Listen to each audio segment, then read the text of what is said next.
how passionately I advocate for betas to accept their natural place, understand they'll never be able to please a woman. Hey everyone, it's your elite QoS, Lady Anaconda, coming to you with an amazing interview with the voice of the BNWO KingDom. Because, of course, as the elite QoS, I know it's my responsibility to not only elevate Black voices, but to ask the questions that we all have and go right to the source and learn about not just the cuckolding world, not just the BNWO network, but sexuality from the perspective of a Black king who's in the kink world today. And we get into a lot of amazing conversations during the next 2 hours. So definitely follow all of our media. House of Anaconda, especially, is going to have all the resources for the different Black content creators and Black owned businesses that we follow and work with. So enjoy the conversation, and I'm sure you're going to learn something.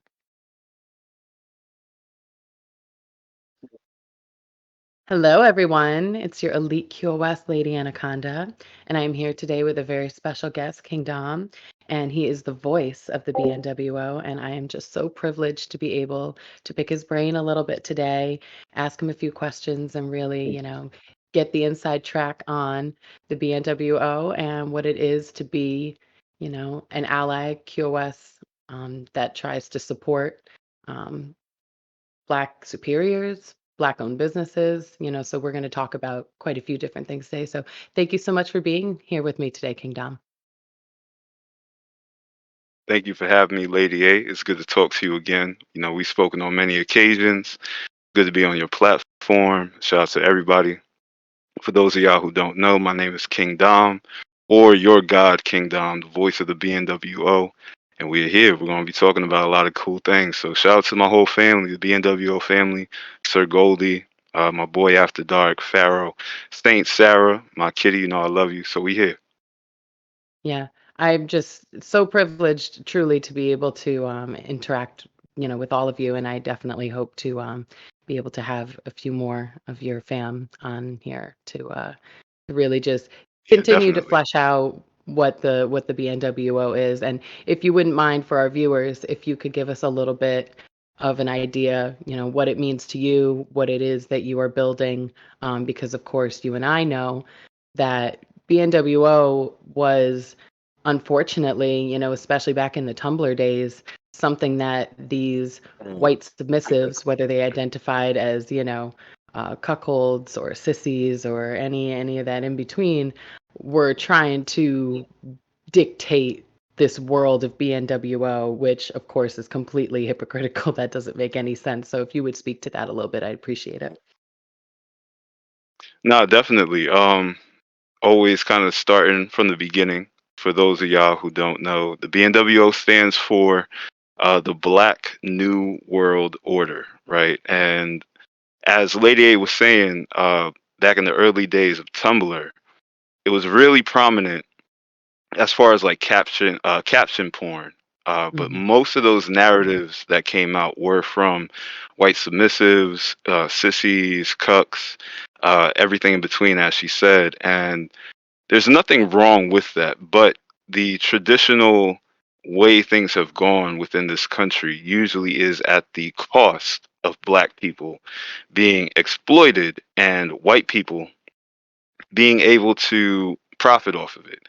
And the BNWO is no different. When you look at the adult entertainment industry, there's a lot of marginalized Black people of all different shades, colors, and also orientations. And one thing that has become prevalent is that the Black man, the straight Black man, is kind of put at this pedestal of, the ultimate being, which in theory is very flattering, right? You're supposed to be like this god, this beast, this monster, something that other men aspire to be, right? But the flip side of it is, the reality of it is, it's very exploitative, especially when it's not Black people dictating it. And what happens is, Black men that usually get involved with the BNWO, they kind of get top from the bottom, right? If you look at some of the Right. QoS and the cuckolding scenarios that some people will explain on some of these forums that are very much focused on cuckolding lifestyles, on interracial sex and race play and things of that nature, there are a lot of black men who are very vocal on, the treatment that they have to endure. So, for one thing that we came up with the BNWO was not just bringing respect back to the black man in this dynamic, but also uplifting the black woman, because within our community we can't have black men without black women, so they both are equally as important. And Absolutely. when Saint Sarah approached me about making the BNWO a company and a brand, I instantly said yes. It wasn't even a question, right? And from that point on, we've just been hell bent on reestablishing the BNWO as black superiority, right? The identity of black superiority and being dictated by black people. And it's our word, Exactly. it's our decision, it's our structure. And this is what it means to be under black superiority. You have to have black people writing that narrative. And does that mean that all the narratives that were put out there before are, now invalid? No, but we are determining now whether or not we accept certain things, how certain things are going to go. Um, and for me, the BNWO now, what it means now is it's a black revolution. It's black sexual liberation for people of all orientations: straight, bi, gay, transsexual, non-binary, non-gender conforming. So many times, even within our own community, the black community can be so stifling for black sexuality. So for me, this is the safe haven. This is the black Illuminati. This is the black sexual culture, the black sexual renaissance. And we're going to make sure that we put black sexuality in the forefront in a depiction that we feel puts us in the best light, as opposed to it just being about our bodies. You know what I mean? So to me, it's very important. It's something dear to my heart. And it's something that I'm eating, sleeping, and breathing now. That's wonderful. Yeah, it's definitely something that, again, I feel so honored to be able to support, be able to learn about, be able to be a part of, in any sort of way.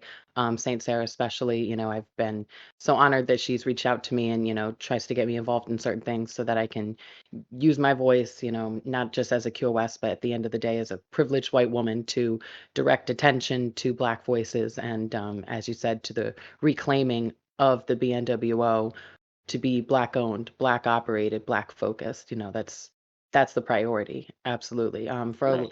people that don't know, a lot of what we were talking about, the caption adult content that came out for a long time, a lot of it had to do with this idea of cuckolding, but Mhm. for these white couples, the woman would specifically only cuckold her husband with a black man, but in what regard was that black man being actually respected, actually obeyed, actually supported, especially outside the bedroom? That called in a lot of questions to how are you going to say that you worship, respect, adore, any of the black superiors, and you're not going to actually support black causes.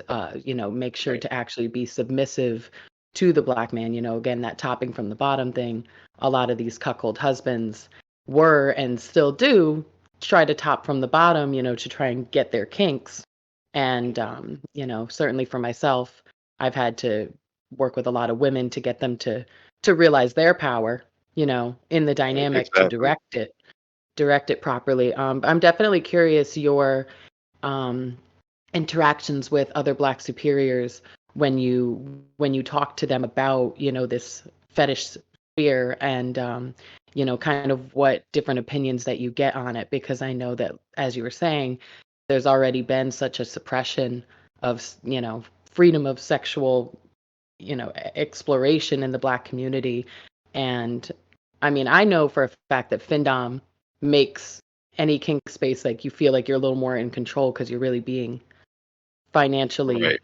you know, uh, Compensated for the prioritizing, most part. yeah, Right. compensated, and you're prioritizing, that interaction to at least feel like your time is being valued. But yeah, I'm just definitely curious what kind of interactions you've had with other Black superiors, talking to them about, this different, kink world that exists now. Well, there's many different levels to it. The most superficial is just like the curiosity and like bewilderment. This like, Mhm. wow, stuff like this exists. Like, are you serious? Black people Right. are into stuff like this, and one of my goals has always been to help Black people get at least introduced to kink and BDSM, not be so adverse. Because usually what comes up is, it's white people shit. Like, oh, whips, chains, slaves, automatically for any other black person, it's like, I don't even think I really want to hear about this. This is already kind of too traumatic, right? And this is what it means to live the black experience. There are so many different aspects of westernized society that bring you back to that moment of we aren't in control. We don't have a say so, right? So in theory, submission in general is just something that a lot of black people probably have a problem with. And I can understand that. I've dealt with it myself, but now what I'm realizing is depending on the level of your sexual enlightenment, for lack of a better term, you're either bewildered and befuddled or you're interested, Mhm. either very interested or you're curious. And the Right. curiosity is probably usually the most interesting conversation because you can see that they want to ask more, but depending on the setting, it's like, all right, there are people around me. I don't really want to bring too much attention to myself. Maybe I'm an undercover freak and I'm into some of these things. But what I've found recently online is that depending on the space that I'm in, people are definitely going to ask. People are definitely going to uh, question who's in control. How does this work? Um, what is the racial undertone? That's always something that comes up. And one thing that I've come up with that we're doing at the BNWO now is we're enforcing this terminology called SERP, which is consensual ethical race play. And the reason why we're doing that is there's definitely superiority to be taken into account. But we don't want the superiority to be oppressive and tyrannical from a outside looking in perspective. It can Okay. look like that from the inside, right? When you understand how things are going. But from the outside looking in, we want people to at least understand that everyone is here of their own free will. It's all Everyone consent. is Exactly. consenting and everyone has been informed in the consent. And that's a big thing for us because, again, it's not just a black and white thing. This is also very much so a black uh, accountability thing. So, as black men, we have to understand that one of the reasons why the topics that come up of blacks submission from black women is usually because of the disregard for the responsibility as a leader, right? As a leader in your community, a leader in your family, a leader in whatever you're doing as a black man, whether you are Mhm. straight, gay, bi, whatever the case may be, you're still a black man and a leader in that community.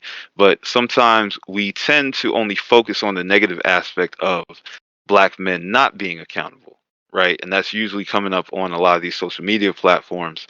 So what we're doing now is just again reinforcing accountability from the top down, and that will be a trickle down effect that improves everything for everybody. So if we are speaking about consent and I've told you, hey, I'm into maybe some type of race play, not the hardcore stuff, or I engage with it in this way, Mhm. if you would like to engage in the scene with me, these are my parameters, and that allows Right. everybody to have fun because we're not saying that white people are bad, right? Because that's usually one of the biggest contexts that people take from this is like, oh, you're only saying that black people are superior, it's reverse racism and all this other shit. No, we're saying within the kink and within the people that are practicing this lifestyle, this order, this is how things go. White people are here because they willingly want to be here and they want to serve in this way, shape, and form, dictated by black people. And black people are letting it be known that this is also what we want to do, and you're welcome to experience that as long as you're going and agreeing to our terms. So everybody Mhm. has to consent. If nobody's consenting, it doesn't go. And that's a big thing for us at BNWO is making sure that that informed consent is one of the things at our forefront because I think a lot of people just have this mindset in the vanilla space that kink and BDSM is just this free for all orgy where everybody is fucking everybody, and it's like, Well, people think that I just go up to random white boys on the sidewalk and just beat them into submission right, non-consensually, you know, or that right, yeah, I hate all white people. And we both know that that's, you know, that's ignorant to say, because you're obviously not trying to even educate yourself about how important, how priority one consent is, whether it's an online conversation, you know, a one-on-one session, or, you know, something that is happening, you know, where you're physically in the same space, you know, right, involved in some type exactly, of fetish based or kinky, you know, interaction, for sure. hundred And it is percent, interesting that people don't realize, you know, the cause and effect of where this consent is coming from, where, you know, why these submissives are seeking out this space in the first place. It's this fetishization. Black people didn't start that. You know, the right, problematic issues that are happening, Black people didn't start that. So it's more, like right, you said, a reclaiming of the space to change the narrative, you know? right. And also, again, in a lot of kink spaces, there are black kink spaces out there, but they're Mhm, far and few in between. More so when you start looking up like swinger parties, cuckolding parties, or anything of that nature. It's usually held by white people. And again, that just is the case. We're not saying that's a bad thing, but what we're saying is it's hard to understand how to accommodate black people if you don't have that experience, right? What are we trying to do in a kink space where there are maybe, let's say, 12 white couples and then one mhm, black couple comes in? You're going to kind of stick out like a sore thumb. And then what happens unintentionally is, if you do have this attraction, this obsession, this lust, this love, however you want to articulate it, for black people in that sexual space, it then can become overwhelming. And I believe that women can understand this when there are just too many guys that are just like, oh my God, she's hot. And now everybody's just kind of like picking you apart like a piece of meat, yeah, and some people get off on that, right? We're not shaming that. We're not saying that that's not the case, but let's make sure that everybody feels comfortable first, especially within this space that can be very intimate, right? That can be very uh jarring for someone that's never been through it before. Let's make them feel comfortable. That way we can get more of the real, raw them that maybe they're trying to discover. And I think that that can be done with making everybody feel safe. And it's hard. And I'm going to be honest. I feel that it's hard to do for uh, people who don't share that black experience. Like, I can't expect you to throw a sex party that is totally conducive to black kinksters, of because course. you only have a certain level of understanding, right? Same thing for me. I can't fully throw like a slut party as a man, because I'm going to give you Yeah, what I want, right? Now yeah, if you're into that, of you're course. into that, right? But Right. at I know its for me, that core, sounds great. right? You know I'm what I like, mean? But "Please host a slut party." right, right. But now, like, let's say if it's too intense for someone who's just kind of like coming into that sluthood, you don't Mhm, want to overwhelm them, right? yeah, Because then that can totally turn them off, and then that can be a traumatic experience. And I think we already associate so much traumatic stuff with sexuality. Why yeah, add to it? So again, start off on a fair basis where everyone is comfortable, uh, and then grow from there. And I think that allows even deeper exploration, even deeper connection with people, even if you're not fully attracted to that person or you're not into that person. Just mhm, the level of respect will like make you say, like, you know what? I want to be around you more.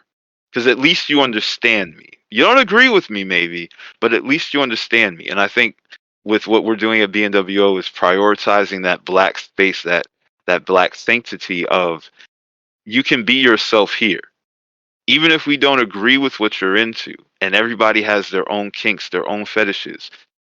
We can't sit here and say one thing is allowed and one thing isn't, except if it deals with non-consenting adults.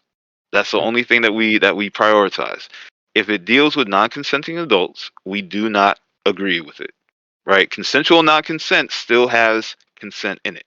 So that means that if you're getting into the age play thing, right? That's not something that we condone because Mhm. now you're implying that that person isn't at that age range to make that consensual decision. So Absolutely.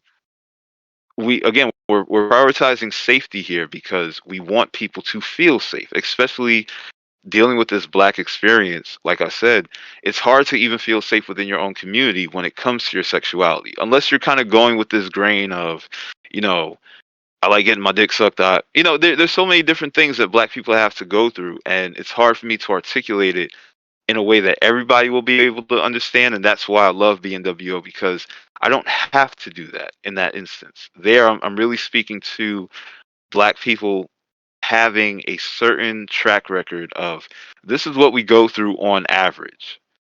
Yeah. Depending on how many people I talk to, men and women, out of 10 people, I would say 7 or 8 are going to say, I have a very similar experience, if not identical. Hmm. And especially when that experience is negative, to me, that's a problem. So that's why the BNWO being a black prioritized kink space is so important.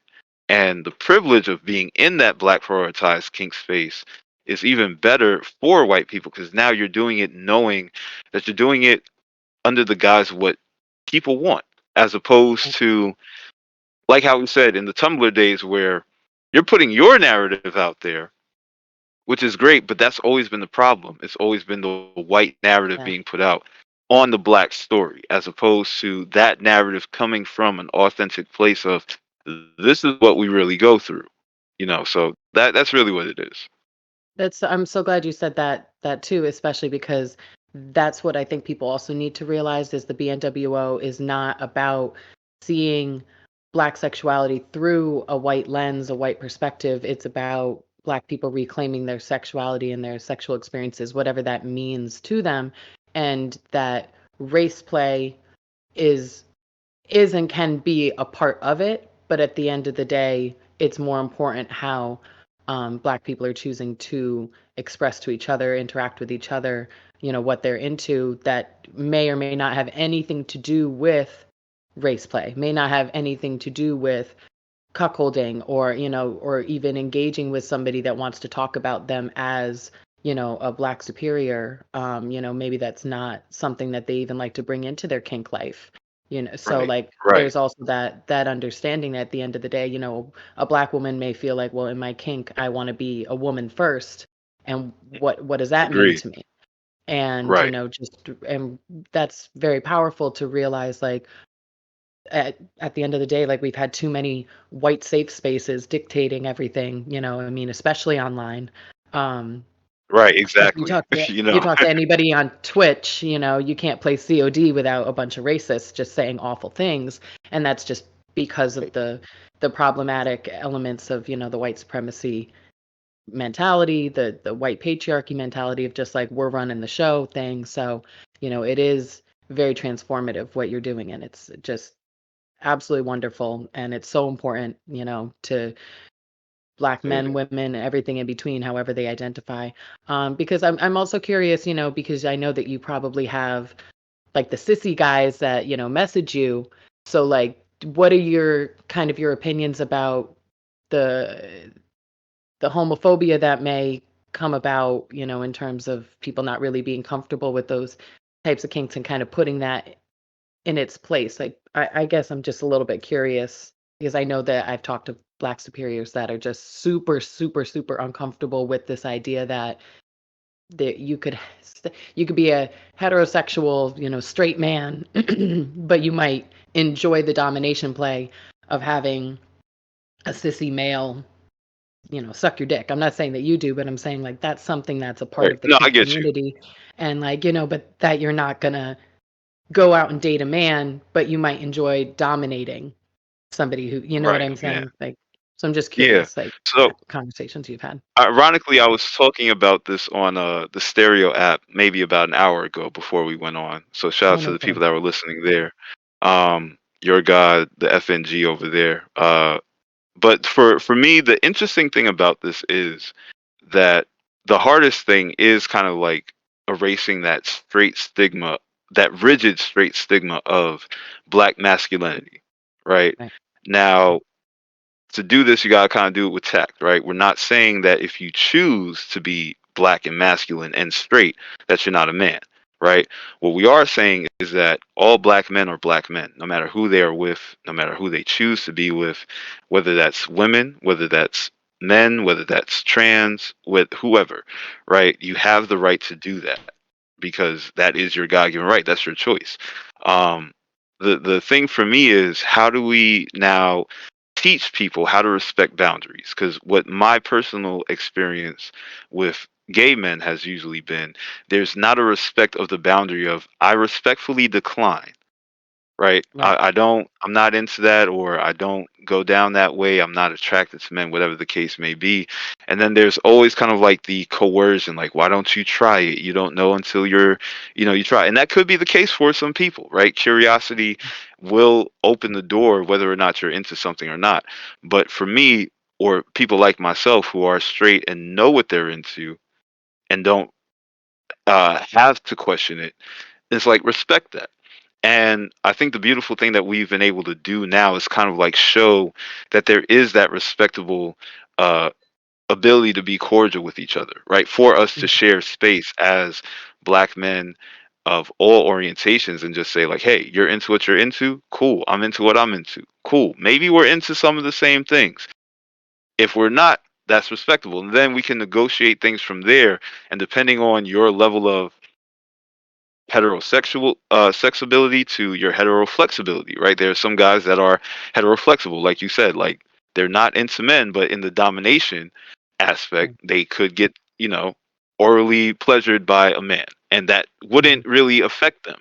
And that's the beautiful thing about kink, is that it allows you to really understand who you are to your core, and not necessarily put a label on it, but be able to articulate it to people that don't fully understand. And that's one thing that I've been able to find out. But to answer your question, when it comes to the white inferiority that approach me, the one thing that I've learned is that there are people that are very serious about this, and then there are people that are just kind of in it for the fantasy, for the quick Oh yeah. gratification. And Mm. you just really have to know how to handle who you're talking to.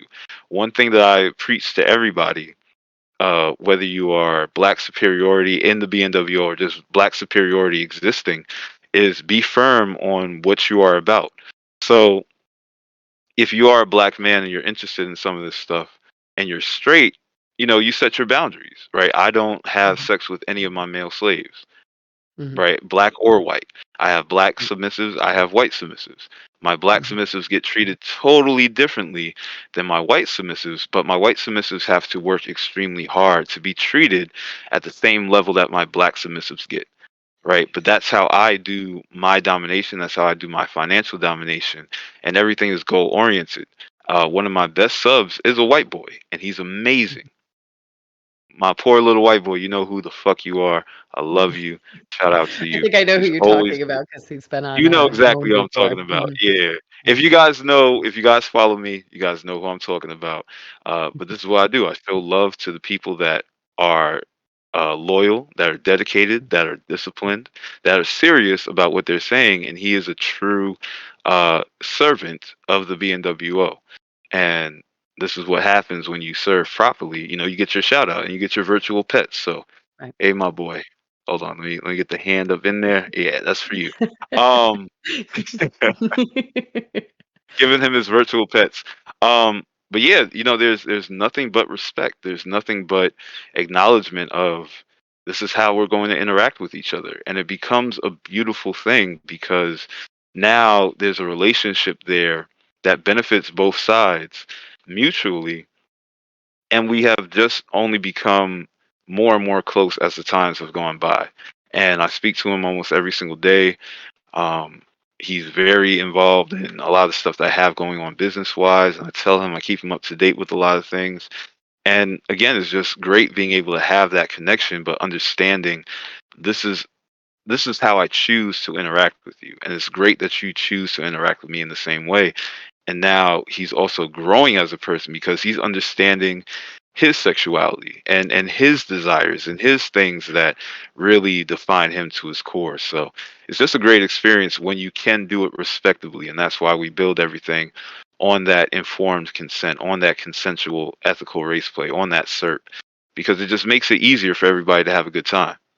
Yeah. And you're really only going to get the most that you can get out of the dynamic, the dom sub dynamic and relationship, if you're actually, like you say, in it with the right mindset, actually putting your dominant, what's important to them, ahead of yourself, because then your dominant will know that you're not just using them as a placeholder to get your kinks off, that you're actually devoted to them specifically, to their Mm, cause specifically, to what's important to them specifically. And then, that dom has the responsibility to, interact with you as an individual, and not just, some random, because I know that we're familiar with the online space, especially Twitter, and there are a lot of guys that, a lot of time wasting, a lot of like slutty guys that just jump from dominant to dominant, trying to, get a different experience every night. And, depending on what you're into, you could do some pay to play and just, okay, well, pay me this and we'll have a little conversation. But you're not going to, neither person is going to really invest the time or the energy into building, that dynamic, that relationship, if you can tell that the person is just, there's a lot of women doms online, especially, that are just like, do not call me goddess. Do not just jump into my DMs and say right. mistress or goddess, or because you just call everybody that. You're not even addressing me by name, and that's certainly a frustrating thing that, you have to learn to navigate. But also, to your point, that you can tell right away if a submissive is in the correct mindset, truly has the respect, or if they are just indulging in their privilege to enjoy some fantasy time, for themselves. Because the people that are the white submissive specifically, that really understand um, the significance of the BNWO space, realize, that they might have some guilt or some frustration, that they are seeing the world through a clearer, lens, all of a sudden, to realize only really white people for a long time have even had the privilege to have this, the resources, the money, the time, the energy, the space to even enjoy fantasy play, Agreed. that, so that's a significant element, just to realize that, it's only been certain, few generations really, where Black families can really, build some wealth and really, have some time to just really enjoy themselves, and not be as focused on just trying to fight the system. But we're certainly still in that fight. Nothing's over, but nothing Uh, exists in a vacuum. You have to be, you can't just be surprised that somebody in the BNWO sphere doesn't want to pretend like those aren't real issues that are happening outside of the conversation, outside of the bedroom, outside of the dungeon, whatever. I think it all ties together. So it's really yeah, important to be conscientious of that. I agree with you there because that tie-in to me is also a big part of it, right? Because I think it also extends outside of the kink, and this is where the connection for me is really important because Black culture is so unique and dynamic, and it's so uplifting for so many different people, but rarely is it Black people telling their own story. And I think that one of the easiest ways for us to kind of like shake some of these social shackles that we've been dealing with for so long is to address it from a sexual standpoint, because that seems to be the crux of where all of our discourse usually seems to be, right? Mhm. Black people aren't supporting Black trans, or Black people aren't supporting Black gays, and that's a very blanket statement that people can make when Right. there are millions of Black people that support both of these parties, right? There are millions of Black people in the LGBTQ community, but usually what happens within these sex spaces is it's straight people on one side, LGBTQ and everybody else on the other side, and it's like there's none of this. There's no people coming together. And I feel that the best way to create unity is to create unity within a space that we feel completely uncomfortable. And that's usually in the sexual space. And it even extends to the heterosexual community of Black people, where there's discourse between the value of Black men to Black women and vice versa, Black women to Black men. And the best way to do this is to kind of like reevaluate how we value each other sexually, especially if we're not in a mind state where being traditionally married, is kind of like the end goal. For a lot of people now, some people are questioning, do I want to be in a monogamous relationship? Am I poly or am I asexual? These are the questions of our time. And I think the more that we are aware of that and the more inclusive we are in that, we can then now move forward and go into what you were saying about the privilege that some white people understand that they have. The power within that is, if you really want to be considered an ally, you have to be able to work together, right? And I think that's one Mhm. thing that me and you have been able to show, is that there's a mutual level of respect, there's a mutual level of interest, probably attraction as well. I know on both sides there's definitely attraction, so that's neither here nor there. Gotta throw that in there, right? But there's definitely a respect of the work that we're trying to do on both sides. And I understand the value of having someone that can relate to someone that doesn't look like me, stand by my side and say, I understand what this person is saying. And I've always told you this. I've always felt I've always felt bad when I've seen the reaction that you've gotten from black women in the past. Because I know that it's like there's just a huge level of misunderstanding. And one of the first conversations that me and you even did have was addressing the issue of the Queen of Spades, right? The title of it. And especially knowing that there are a lot of black women who identify with this title, it becomes a very tumultuous conversation. But the beautiful thing that I've realized that we've been able to do in the conversations that we've had, both on my own and while I've had the conversation with you, is that we've been able to help black women understand it more. And I think Mhm. that there's just this huge cloud of misunderstanding from everyone when it comes to kink. And this also kind of goes into that topping from the bottom thing that we spoke about earlier, where it's the introduction of a lot of these terminologies is usually coming from white men who are getting their women into cuckolding, hot wifing, cuckoldressing, and all this stuff. And they're not giving all of the information. So yeah, it's like, yeah, you want to be with a black bull, and I'm a spade, and he's a bull, and all this. It's hyped up because he wants to get off on that. And again, there's Mhm. nothing wrong with that. But if you're going to do it the right way, and also do it to a way that everybody is getting some gratification out of it. If you're truly a submissive, if you're truly a cuck, know your place and let Yeah. the alphas, let the doms handle it, and you will have a great experience, especially if you are open with the person that you're talking to. But a lot of times people do things from a covert, undermining, under scheming type of mindset, and it shows. And that's what you were speaking about, where you have to kind of teach women their power within this dynamic and what it means to be a queen of spades, what it does mean to be a cuckoldress, what it does mean to be a mistress within a lifestyle situation. And I think that's a very important thing because a lot of people are not taught their power. And that's why I think a lot of black people have a bad taste in their mouth about it, because it's like, how am I supposed to get into this when I'm always a submissive? What if I am a dominant person? How can I be dominant when there is no portrayal of a dominant role out there for me? And that's why, again, at the BNWO, uplifting the black woman to that level of equality sexually within interracial lust is so important, because it opens the door for so many more dynamics, right? What's hotter Yeah. than a black guy and a white woman cuckolding a white guy, a black man and a black woman cuckolding a white woman and a white guy? That's the Yeah. only thing hotter, you know? Literally. And Mhm.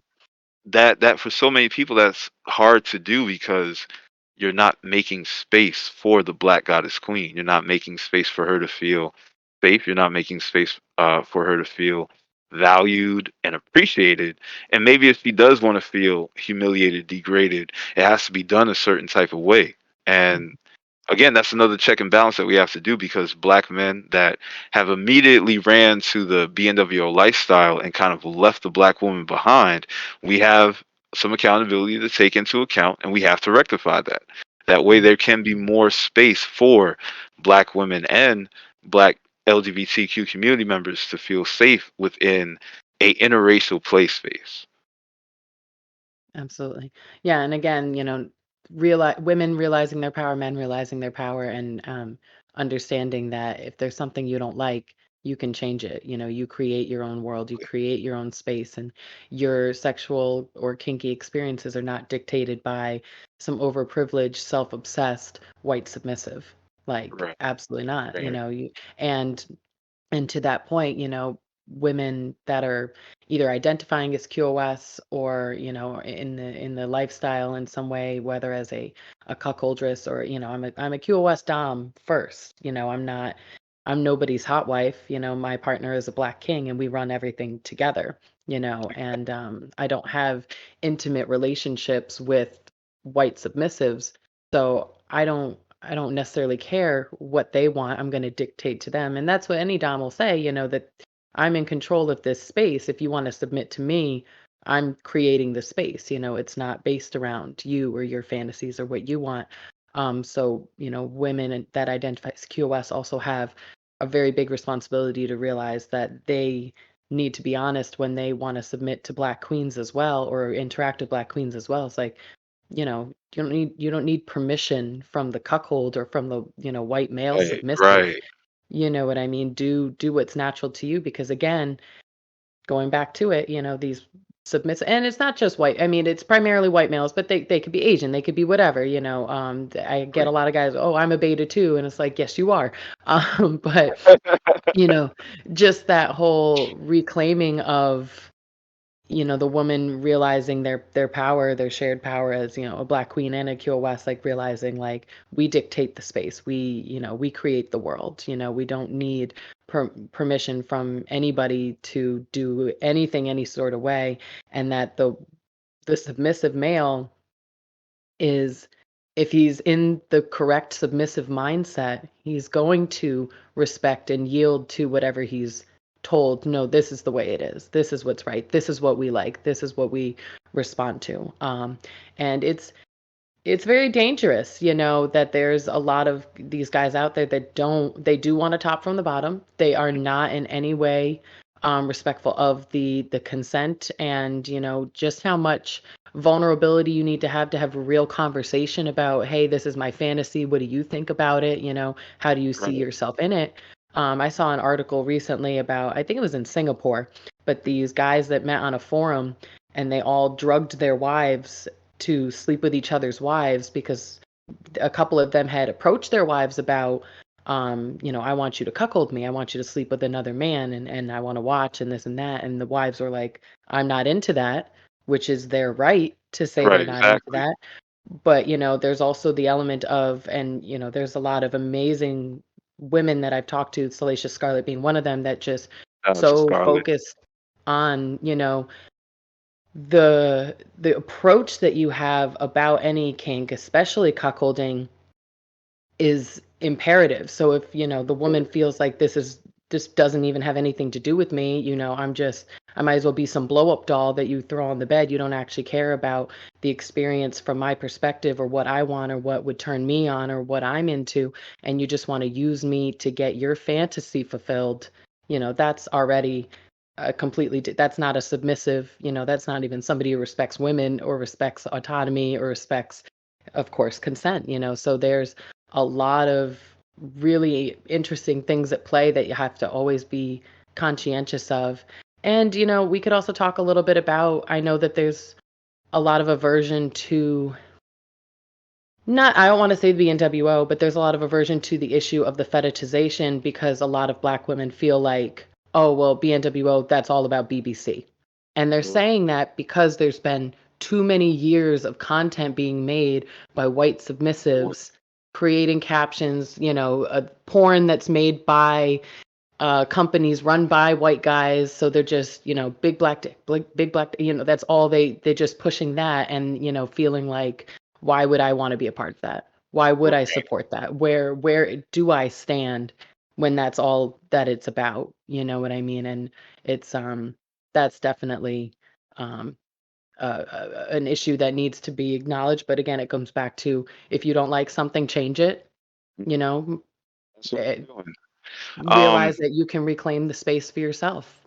exactly. That is a big issue, and again, one of the forefronts that we made a staple on is also again depicting the black woman in that same light, right? Again, not just making it about the sexual body, but making it Hmm. about the actual identity of a black woman, whether that black woman be submissive, whether that black woman be dominant, switch, alpha submissive, however you identify, you have a certain power about you as a black woman. And so many times it's not highlighted, especially in a way that puts you in the highest of lights. And then also again, from a more submissive standpoint, not everything has been catered to you as a black submissive, right? And there are a lot of black women that identify as that and that naturally enjoy that role. But if you look at some of the content that is out there that also gets associated with BNWO captions, it doesn't look as if it's something that you would necessarily want to enjoy, right? Hmm. Stuff like ghetto gaggers usually gets brought up a lot. And that's a very controversial site for a lot of reasons, right? Or you will see kind of like the stuff on DF where it's like the Confederate flag gangbang and all these other Mm, things, right? right. And for some black women, they do have that kink. Like there are some black women that are into the Confederate flag thing or into a white man being dominant. We're not saying that that is not appropriate. We're not saying that that's right or wrong. That's their choice. In our order, we are strictly making sure that we are emphasizing that black is superior first. Hmm. So whether or not you are a black male or female, submissive or dom, you're always superior to the white servitude in the BNWO. That's just how we have done things. That's what we are building this on. And that gives you a little bit of space of freedom to say, I can operate within both. I can be a dom and I can be a sub. I can sub to a black god king. I can sub to a black goddess queen. I can sub to a omni unbound ruler or a transgender, a non-binary, a non-gender conforming person, um, Hmm. or I can be a dominant to someone in the white servitude or the white inferiority. And the beautiful thing about that is you always have the choice. You always have the power. And so many times with black women, especially within adult entertainment, they have to fight so hard for that power. And that's why having Saint Sarah at the forefront is such a beautiful thing because she's a black goddess queen that has essentially just kind of like carved out her own role, her own space in everything that she's done. And it's inspirational, right? We call her the divine saint because she is awe inspiring, right? But she's doing it Absolutely. from a place of truly just trying to help all black people, especially black women. And for us as black men, the black god kings that support her, our job is simply to protect her and also revere her respectfully, but also she shows that respect in how she will be submissive to us in certain aspects. So it's a beautiful union, it's a beautiful dynamic and balance that essentially is what black culture has been predicated on from the very beginning. Like if you look at some of the symbolisms in Africa from stuff like the Ankh to the Swahili sign. Like everything is about balance. Everything is about both male and female coming together to create something greater. And I think one thing that you spoke about earlier with the white patriarchy and the white supremacy was dismantling that at its core. That way we are just Hmm. warring with each other. And this is why BNWO is so important to me and powerful to me is because we're really unifying black people in a way that a lot of people never thought would be able to happen. Like when I tell people about the dynamic that I have with my black sub, who is a black male, they're all like shocked because they're like, "How does this even work? Like, you're straight, he's not." Like, it's always bewilderment. But the beautiful thing about it is when I sit down and I explain it to the people that are willing to listen, they're like, "Wow, this is really cool." Right. And even more so, shout out to my eunuch, my triple B. I love you, my boy. He's been so he's grown so much during this process of getting to know him, and he's grateful for the space of just feeling comfortable like this around a straight black man. Hmm. And that to me is a beautiful thing. Like we're really slowly eroding and eliminating that stigma of, if I'm straight, I can't hang out with you because you're gay, or I Hmm. can't listen to you because you're gay, or if I'm gay, you can't hang out with me because you're straight. Yeah. And there's a lot of homophobia within my community, and we're slowly but surely eradicating that. We're slowly but surely removing that. Are we saying that everybody is now all peaches and rainbows? No. What No. we are saying is that there's more respect now for people that choose to go about things their own way, and we don't have to belittle people for that. Another thing for me too is making space for black women to enjoy being more of that bloody side of themselves. If you do enjoy being with multiple men at once, you should be able to say that proudly. You shouldn't be vilified for that by other black women, by other black men, especially. And that's like the main thing. Again, destigmatizing the uniqueness of black sexuality, person by person. And hopefully we can do that. It's happening before my eyes. I know that we can, but on the scale that I would like to see it happen, that's something I'm hoping to do. That's beautiful. I love that. Yeah, the just realizing that there's been such an influence of the toxic, white supremacy beliefs, white supremacy systems that have tried to, like you're saying, put people out, even within a community, battling with each other, men and women, homosexual men or women versus heterosexual men or women, and realizing that somebody being comfortable and confident in themselves and knowing who they are does not compromise your own identity, does not compromise you loving and knowing yourself at all. And of course, also realizing that, like, in Black culture, way, way, way back, there was no fear of strong women, fear of women knowing themselves, that there is that balance of different people bringing different things to society, to culture. And, it just really does feel like it's the toxicity from this white male fragility system that has tried to pin everybody against each other instead of being able to have everybody coming together and being more powerful for it. That's definitely, because I just think that people don't want to, like, for instance, white people specifically, tend to have a hard time rationalizing with their guilt because they feel like, well, if I have to talk about the influence of these oppressive systems, that must mean that I'm a piece of shit. And it's like, you don't have to be. You Right. don't have to be. Exactly. You know The what I'm more saying? you choose not to talk about it. But you can't ignore centuries of influence, certainly centuries of oppression, and what that does to people understanding, who they are, who they're allowed to be. We do live in this society that's also trying to be, Puritan based. And, religion brought racism over here with it. So, we have to talk about these things because it wasn't even that long ago. And how has that filtered into our society? How is that filtered into culture? How is that filtered into the culture of, different groups, and how they relate to each other and identify? So, it's people get mad at me because, again, white people especially feel like they should just be left alone with their fantasies. And this is my fantasy time. I don't want to talk about politics, or I don't want to talk about social implications. I don't want to talk about my accountability or my responsibilities. But there's also, for as many people that are reluctant to those conversations, there's a lot of people looking to better understand themselves, their power, the influence that they could have, and how to be, not just a better submissive but a better person. Because I, Yeah. truly respect that, and I share this belief that, especially as a dominant, you should want your submissives to be better people.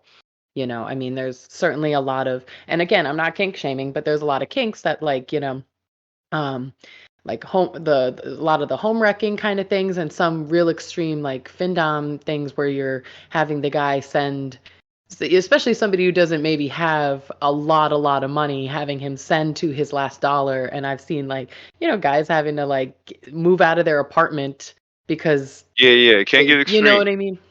It can And get that's, extreme. and it's like, okay, well, that's an example of it translating from just a kink play situation to real life situation, or a black, obviously a lot of the blackmail issues.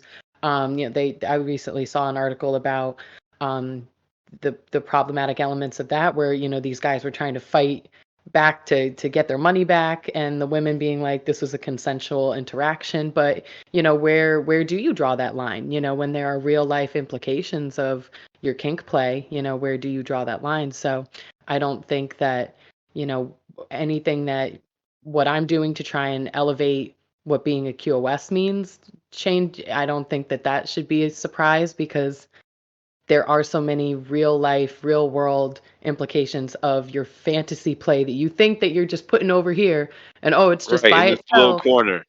in this little corner, and I can just go into it and play and then come back out of it. It's like everything's related. You can't, that's, Right. it's kind of ridiculous. And, And I just, to speak on that, yeah. I think the interesting thing about that is like that really does kind of like explain white privilege, right? It's like I get Right. to pick and choose when I get to talk about these issues, when these issues matter, when these issues are even prevalent. And again, that's something that we have to deal with. That's the way that the world is working right now. But with that, you also have the privilege of experiencing what you want to experience on the terms of the people that you want to experience it with. Mhm. And so for the people that are kind of like window shoppers, I call them kink window shoppers or tourists. You're Mhm. just kind of coming in to experience the pleasure, have the fun, and get out, right? You don't really need the aftercare. You don't need the maybe even the warm up for the scenario, right? You just kind of want to get your fix and you want to get out. We live in a very microwave based society. Everything is Right. instantaneous. Nobody likes to Everyone wait for wants anything. instant oatmeal. Yeah. Right. Right, ironically enough, you would think that men in that can't have sexual stamina would thrive in this era, but that's the one thing that's tried and true. It's going to take some while for a woman to get her orgasm, and you can't come quickly with that. Um, but the beautiful thing about all this is that when you do kind of learn how to slow things down, especially within kink, you learn how to enjoy it so much more, right? You learn how to enjoy the process. You learn how to enjoy the gratification of finally getting what you want, and then you even learn how to enjoy the aftercare. But I do think that there needs to be a balance with everything, especially when you're in that position of dominant, like you were saying with Findom or some of the blackmail stuff.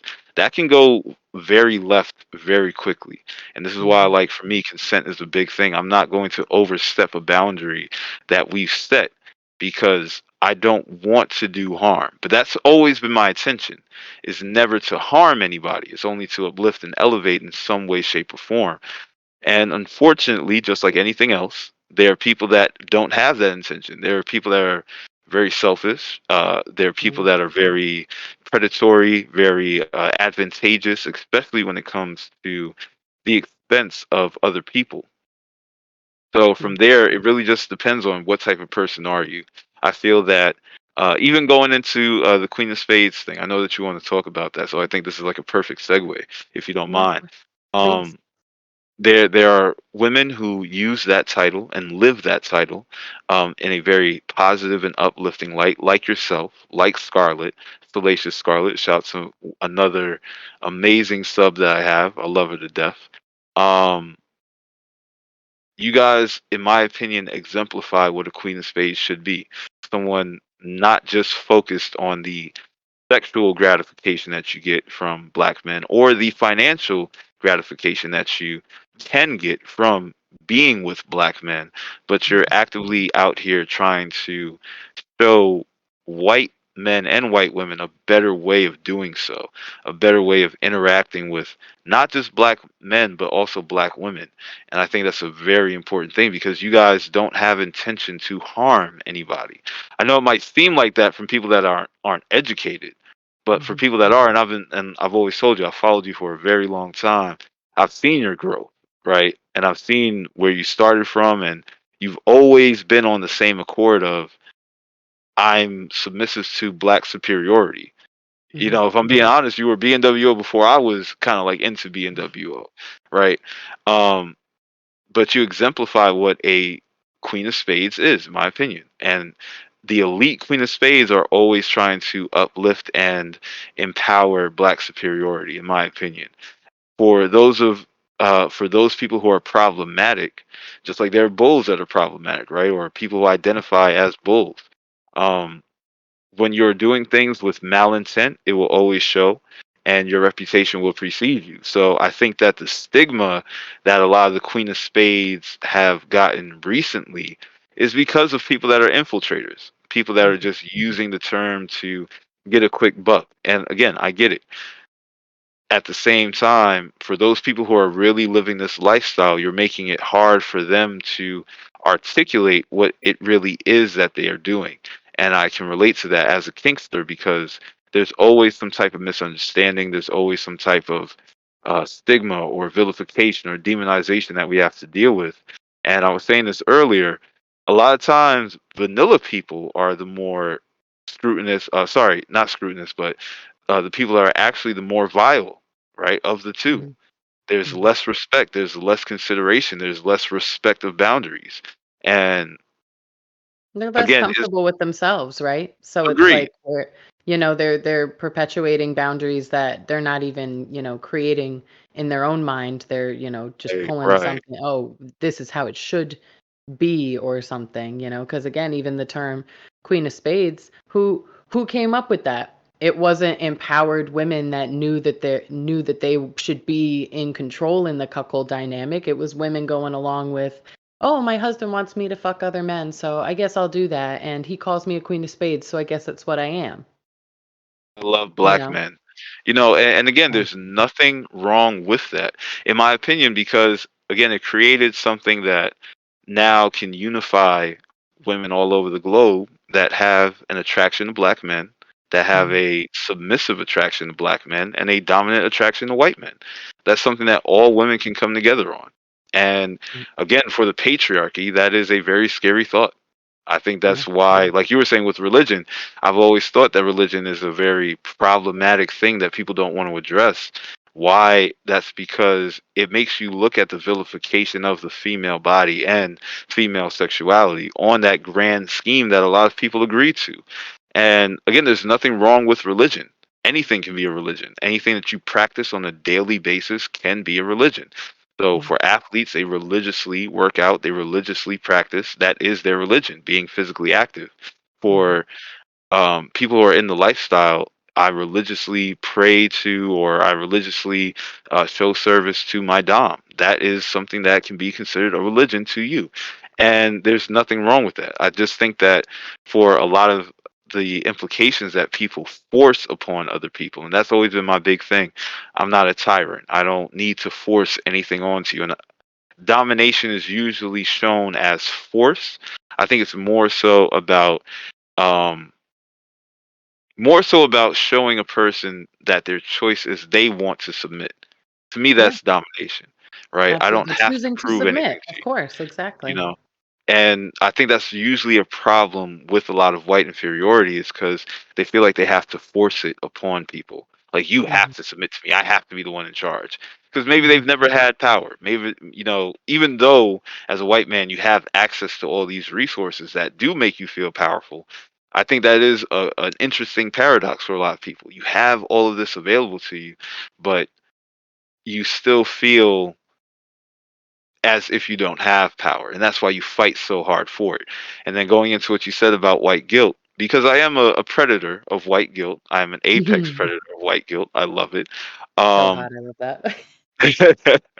but one instance that I had with a submissive that was talking to me through Night Flirt, he had to explain to me his confliction of, I find black men superior. It's not just a sexual thing for me, right? And he was very conflicted about this. He was Mhm. conflicted about his attraction. He was conflicted about his feelings. He was conflicted about his desire to want to serve.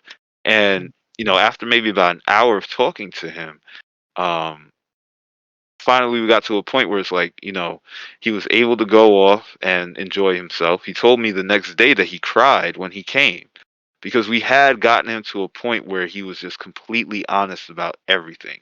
No Mhm. holding back, no reservations. Everything that he truly, you know, desired to say, he was able to say, and it felt so good for him to finally have that true unrepressed orgasm that he cried.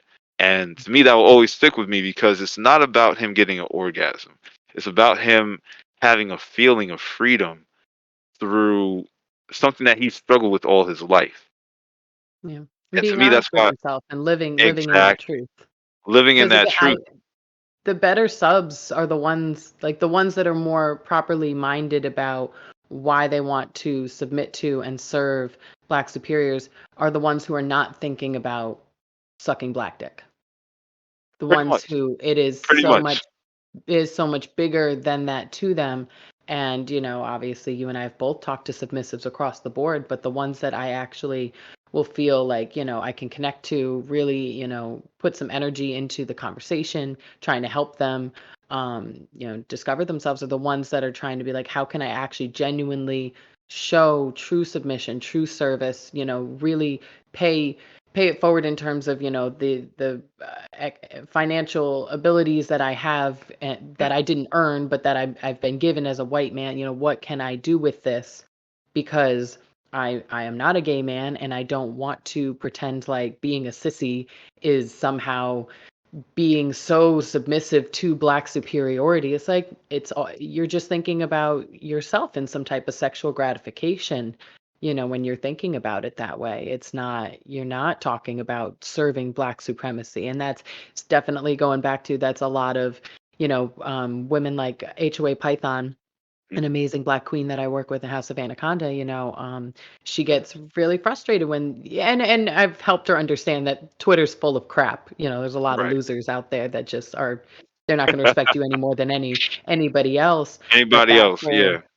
that whole, they're just thinking about what they're thinking about, whether it's, being a sissy for BBC or whatever, and they're trying to get you to facilitate that fantasy for them. Because there's also something that's important to realize about, particularly the QoS thing, where we deal with these proxy cucks who know that if they try to actually submit to a black superior, man, female, trans, etc., that they're actually submitting to a black superior, and the standards are going to be set out the gate Right. for how they need to actually address them, behave within that sphere, how they want to see them submit to black supremacy. But they feel, because of this privilege that they've had for so long, that they have power over white women and can top from the bottom easily with white women and just get their fantasy from, about black superiors the way they want to think about it through this white woman.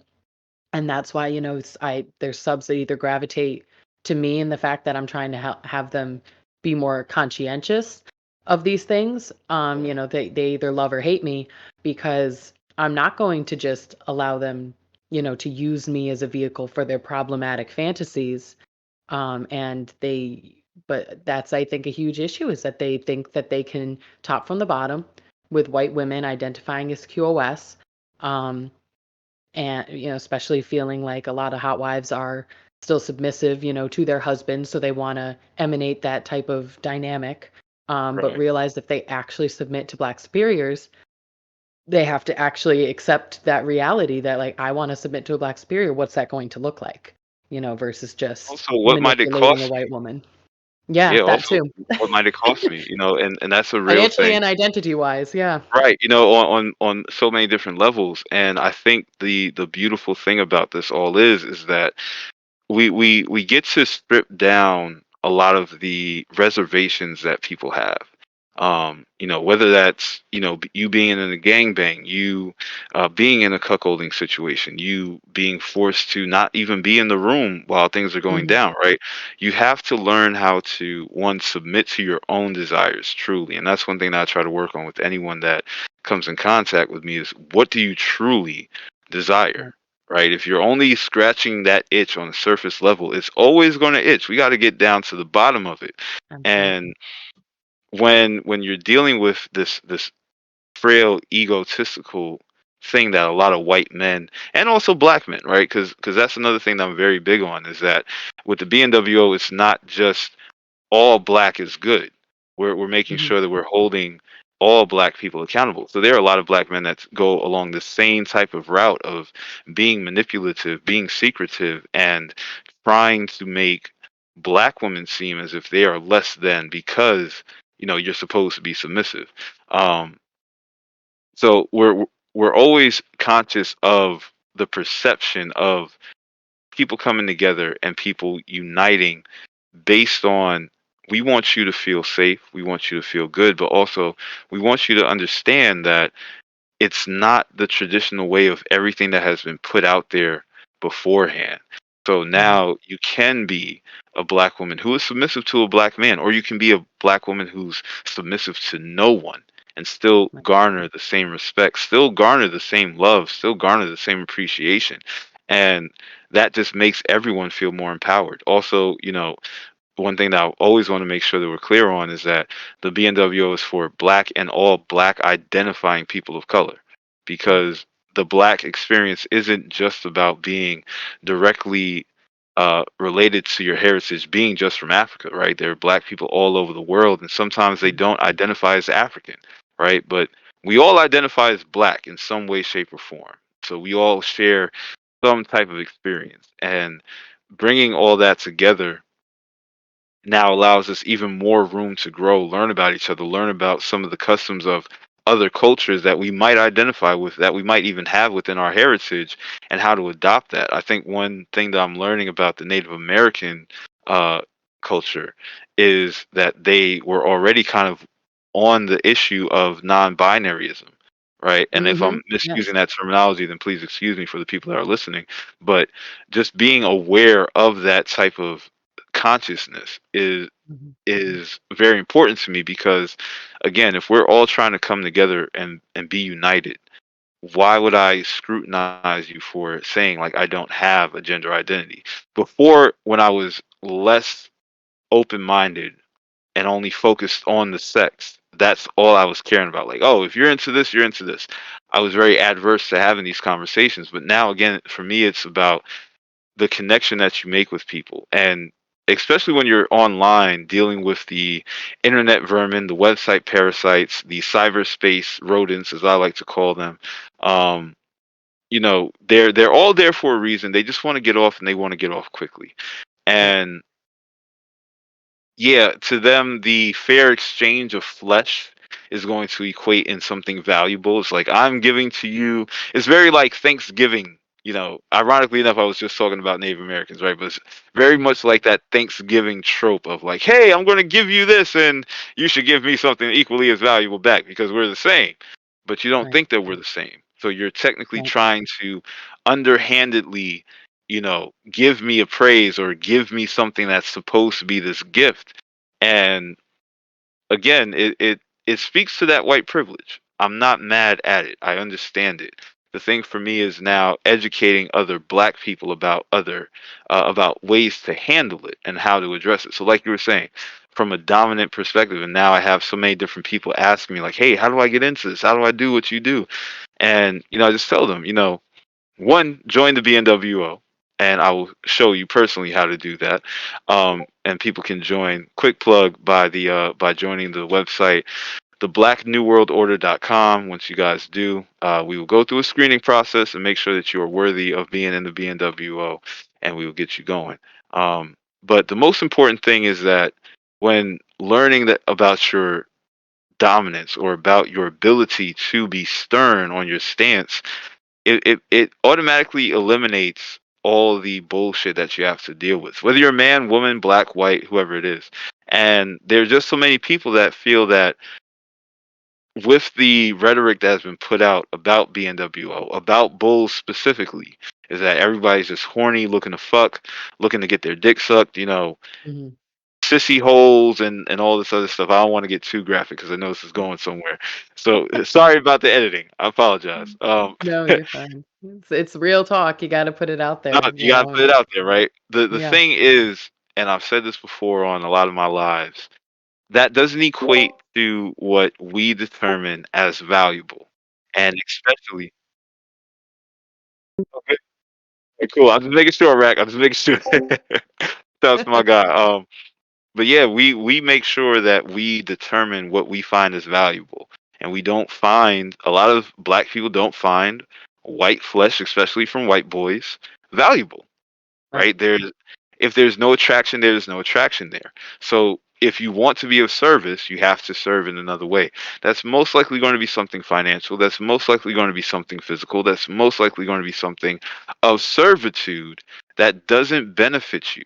The benefit is you being of service. Right. And when people start understanding that concept, it's a beautiful thing because the growth that you see is just amazing. And I've had so many people now tell me like, yeah, I've got me a couple of subs now. I got me a couple of, pay pigs. I've got me, and it's like, yes, I want this for everybody because there's Exactly. enough for everyone. Like if we're really thinking about it from a financial standpoint, since most of the wealth is controlled by white supremacy, white patriarchy, you guys have enough money to spare. That's So right. you're not really losing that much, you know what I mean?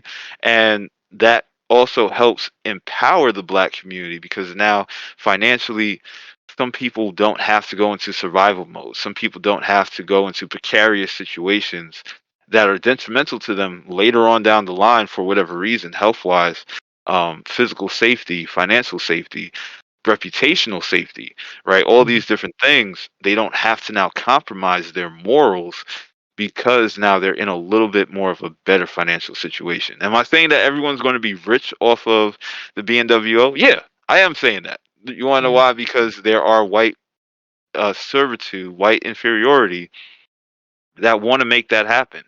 And Yeah. that's part of the white privilege that benefits is that you have access to some of the resources that are needed for the black community, especially the BNWO, to move forward. And if we can start paving the way in that kink space, then it will trickle down into everything else. Because I don't know about you guys, but I'm seeing the influence of BDSM and kink in mainstream so much more than before. So Yeah. that's why it's also important for me to make sure that the BNWO is prevalent, is run a certain type of way, because we want to reintroduce black kink to the masses on the Mhm. terms of black people. You know what I mean? I don't really remember 50 Shades of Grey, but that's not black kink. It was, yeah, no, it was just some white guy that was rich and had everything at his disposal. So of course he had this fancy dungeon and he could just pluck up girls and And dominate again, them. That there had are black people that have access to that, but again, black kink has its own style to it. It has its own rhythm. It has its own nuance. There's a certain je ne sais quoi about that black experience that everyone kind of succumbs to. This is like the black magic or the black charisma that people just can't deny. And yeah. that's proven all over the world. We just do things a certain type of way that flows with everyone. And especially when it comes to kink, there is a slight difference, at least in my opinion, and I can't necessarily put a finger on it, but that feel is different. And especially for, I believe, white women that are into black men, you guys automatically feel that difference in just the way that we carry ourselves, our demeanor, Oh right? yeah. It's that natural attraction that we speak about, but also it's that natural rhythm that we invoke when we are in our sexual energy. And that's why to me the BNWO is so important because that black sexual energy is so unique. It's so unconventional in a beautiful, magical way that when it's done at its own accord, it's mesmerizing. You can't deny it. Like we look at people like Rihanna, we look at people like Beyonce, we look at people like Jasmine Sullivan, or there's so many different black women that I can name that just invoke a sexual empowerment without Yeah. being too off over the top. And then there are the black women that are over the top, and they still invoke that same type of magical, just like wow to them, and that's a beautiful thing. Black men do it the same way, and I think that's why racism was such a uh I think that's why racism has such a target on the black sexuality, because Mhm. of that power, because of that ability to draw people in. We naturally move in a way that turns people on. We see that other people, and this is why I've come up with SERP, is because there is always a stigma that Latinas and Latinos and Latinx is a very sensual, sexual, fun, vibrant culture and people, right? Mhm. Same thing can be said for Black people, especially when you get into like the areas of Brazil and Afro-Cuba and things like that, right? They Mhm. mesh so well together because it's naturally done that way.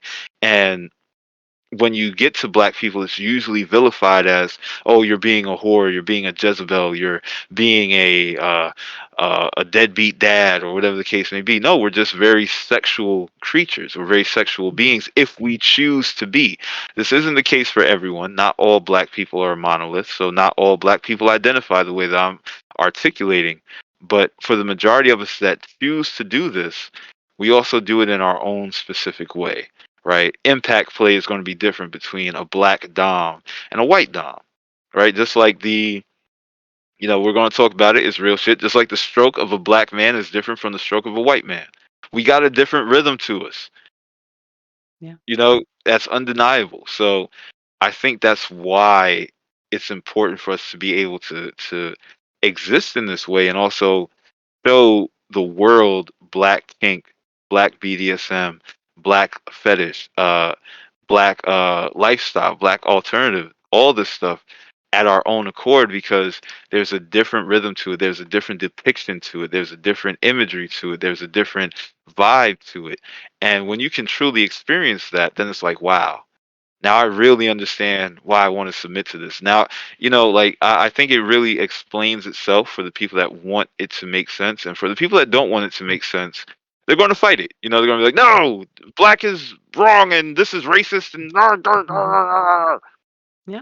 But it's again that reclaiming because again, Black sexuality has been utilized by white supremacy. So there's and I'm not going to drop names, but there was somebody that we used to talk to on our Twitch, and he would is a black king, but he was very very negative, and I understood what he was trying to say, but he wasn't framing it right, so he was offending the Black queens in the chat, and that was problematic. But he was always talking down about women like Cardi B that he felt like were being too overtly sexual, and that's detrimental to the Black woman's identity, and he wasn't separating, to your point, the natural sexuality and even sensuality of the Black experience and Black culture from hundreds and hundreds of years ago, and not just in Africa, but particularly in Africa, and how learning to dance and learning to attract your partner and learning to please your partner was this natural thing, but how it's been taken, and especially out of context, and used as a marketing tool, and to create these different identities within American culture, especially to make white people money, and right, that was his problem. I knew that was his issue, was how Black sexuality was being articulating used, it. Yeah, especially used against um Black women, not just in the sense of like, making them support things or pay for things that didn't really necessarily help them, but also just he felt like it was detrimental to the image of the Black woman. And again, it's like you need to separate these things because there's a lot of jealousy on the book White Fragility. I could go back to a million times. There's a lot of jealousy in the white community towards the Black community, and they don't nobody wants to talk about that, nobody wants to be right, honest about that and sit with right, that. And right, that's one of the reasons why I make people uncomfortable, is because I will sit in the fact that I always felt like it was natural to yield to Black superiors. That's just a natural feeling that I've had for a very long time, and the only thing I question about it is learning more about it and what can I do to right, be a right, better right, ally because I'm aware of this. But, just to look at society, we want to take things from the Black experience, take things from Black talent and Black sexuality, and utilize it for white marketing, for white profit. And yeah, that is a problem. But Black right. sexual expression is not the problem. Traditional ways that Black people, experience being comfortable in their bodies and expressing that is not the problem.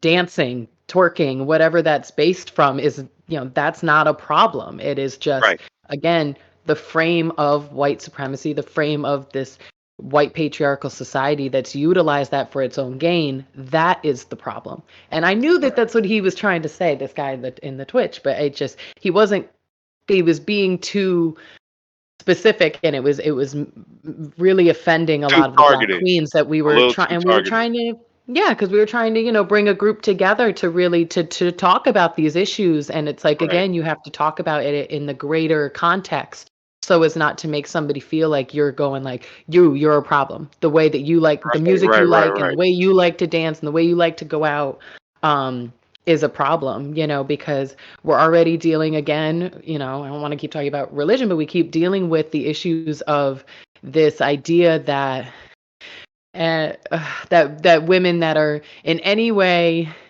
doing what they Shape, or want to form. do, they don't Hmm. respect themselves, Yep. rather than They're damned. they're They're bad they're goods. making a All this choice stuff. for themselves, right? That they want Right. to do this, that they're doing what they want to do the way they want, to do it. And it's interesting. There's these podcasters, this couple, and No Jumper, and Yeah. it's I know what a you're white talking guy, about. and his light skin, white girlfriend, Hmm. and Yep. she has said on her podcast that she feels a little frustrated with her identity because she calls herself a feminist, that she, because she's very open about her sexuality, her lifestyle, that, she loves to be sexual, and, she's very bisexual, and she loves to have these threesomes with her husband and with other women, but but there seems to be this reluctance for her to feel just as free to play with other men if Mm. that's what she wants, because she doesn't want to make her husband feel emasculated by having those experiences. And I think that that's a lot to unpack, that, men feel emasculated by women feeling free to express themselves however feels natural to them.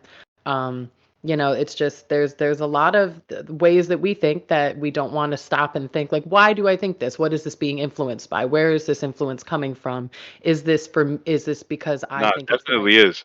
And to speak to that a little bit, and one, thank you, Lady A, for bringing that up, and Rock, I appreciate you, articulating that. The one of the other things about the BNWO is that we're trying to establish more of a, I won't say Afrocentric, but a Afro-themed identity for Black people, right? It doesn't mean that you have to identify as African, right? Because there are Black people that only identify to the Caribbeans. There are Black people that only identify to the Americas, right? Um, we're not saying that you have to identify with these African traditions. What we're saying is there's enough room for all of our traditions to be highlighted, right? So being able to say like, hey, if you believe in Christianity, that's okay, but there are also things of maybe Islamic faith that you can learn from. There are also things from maybe Mm, some of these traditional African or Native American or Caribbean traditions that you can take power from, that will help you improve and right. not feel so stigmatized, not feel so bogged down by these rules that don't necessarily uh, do anything for you, and honestly never really were even made for you. Like Rock was Mhm, saying, like a lot of this stuff is forced upon us. A lot of this stuff was programmed into us in many different ways, shapes, and forms. So that's why Black culture now is so important, to be able to express our true narrative, our true intentions, our true feelings. Because before, there was never this much freedom to be able to express yourself at this level. Right. So when we look at things like music, like there was a bunch of times where the chitlin circuit was really the only way that you could be successful as a Black jazz musician. Right. But if mm, you were kind of, whitewashed a little bit, or you were kind of, just watered down just a bit and made palpable to the white people at that time, you were able to be successful. Maybe a little bit more of like a Little Richie, or, someone of that nature, just someone a little bit more white accepting, or someone that mhm, can accept that, oh, he's Black but he's got enough whiteness in him. And that's why there were a lot of Black people at the time that did the comb overs or did the straight hair, because they wanted to appeal more to what the dominant white audience. So now there's not really that requirement to appeal to that white audience now, right? And I think that's why you get a lot of the social pushback is like, we feel like we're being misrepresented. White men feel like all their superheroes are being stripped away and replaced with women. Well, guess what? They've been men for like 60 fucking years. So Exactly. yeah, they're Exactly. going to try to put a woman in Superman's outfit at some point in time. Hello, she's Mhm. called Superwoman, dickhead. Yeah. So We were sorry, that's talking the about a nerd. lot of comic related Yeah, issues the other day and how in the comics women have been powerful and had their own identity for so long, and it's the movies that are just catching up, the mainstream, the showing mainstream is of finally this. catching up to things. Yeah, Yes. so and that's one thing that I always argue with people is that if you really look at some of the costumes from those 60s, 70s era of comic books, like they look like a bunch of gay guys in a gay bar. Right. And that's not a bad thing, but Why so very tight? colorful, very right, tight, vibrant muscle shirts. Yeah. Traditionally, this isn't what you guys considered as cool. This wasn't considered acceptable, but as time has changed, things have become more acceptable. Same thing for a lot of things with sexuality. And I think it's only going to keep going from here, right? Once the door is open, it's pretty much hard to close it back. And I don't think that we need to. I think that we were at a point in time where there was a lot more understanding across the world when we were a little bit more sexually liberated. Again, you probably had a lot more people that were adverse, all up in arms, but now we're more civil. We can be more civil, or at least we say that we can be. So why not practice it? And again, for me, this is why the BNWO is important. Why I love it is because I can practice my kink. I can practice my love for sexual energy in a way that is conducive for me. And if you don't like it, you don't have to be a part of it. Am I saying that all white people need to be eradicated off the earth? Hell no. I love Right. white people. I love all people, right? Am I saying that I get a kick out of exploiting the white guilt that some or most white people have? Yeah. And if you like that type of thing, I'm the type of person that you need to talk to. And I hang out with people that are also into that same thing. So there's a great community for you to be a part of. Other than that, you have the freedom to express yourself and do whatever you want outside of this kink. Right. Because That again, that's just not remember, something bad. go ahead. Sorry. No, no, you're good. You're good. I'm just saying that's not something bad. That's something that we all should try to do is just respect each other's space. I'm not going to go into a football bar and then start talking about baseball. Like, oh my God, baseball is the best sport in the world. Football sucks. Why am I in a football bar? Right. It Right. just doesn't make any sense to me. But it's also, just that we keep coming back to it, but just remembering that unless you are engaging with somebody who represents the BNWO space network, you are probably dealing with something that is perpetuated by a white submissive of some kind. Like black people are not the ones that were perpetuating this breeding kink of, breeding Right, out, right, right. oh, I want, it's a cuck. It's this cuck thing of Oh, like, I want fancy, my yeah. wife to have a black baby and, oh, breed Right, me right, out of right. the gene pool. And to your point, me and my king, we exploit that, to in terms of a pay for this conversation. We'll talk about it, and I'll probably be checking you within that conversation. It's not just going to go the way you think, but that is not something that's being perpetuated by the BNWO. The BNWO is not out here talking about making white people go extinct or breeding them out or putting babies in white women. That is all these white cucky guys that are not even being truly submissive to black superiority or being submissive to the BNWO or trying to really understand what that looks like or what that means. They're just saw something that was made by another white person on Tumblr and now they're jerking off They to it and took they it, want to talk yeah, about it. exactly. And So, and so for me, right, it's not that is a thing too, right? Because that's one thing that is something I've always wanted to highlight that we're going to highlight on the BNWO Frequency Cast. Um, that's a very serious conversation, right? Because right. especially within the Black community, the absentee father is like a big conversation, Mhm. and especially when now we're portraying just the negative aspect, or the aspect of black men just leave their seed inside women and then they have these black babies. Like, yeah, that's black noir. That's you showing that you have like this weird existential kink about the black baby, the black body coming out of a white woman. Right. And again, I'm not kink shaming, but what I'm saying is with that, because again, I could kink shame it, but I'm not going to, because I want that same respect for everyone that is a part of the BNWO. We're But not it's okay to saying, address what's problematic about it. oh yeah, Everyone needs to definitely, understand. definitely, You know, we don't need to be right, shaming just to something to preface address it, why it's problematic. Yeah. right, 100%, and to say that is because again, this is a real world problem. So if you Mhm. don't want politics involved in your kink, involved in your getting off, don't involve it. And if you Right. do, now you have to deal with the political aspect of it. So yeah, we're not putting out there that we want to eradicate the white race, that we just want a bunch of black babies being taken care of by white women. Like, I'm going to be Right. real, and I think I speak respectfully for the majority of black people that care about this topic, is that a white woman isn't really going to be able to raise a black child to fully understand the black experience.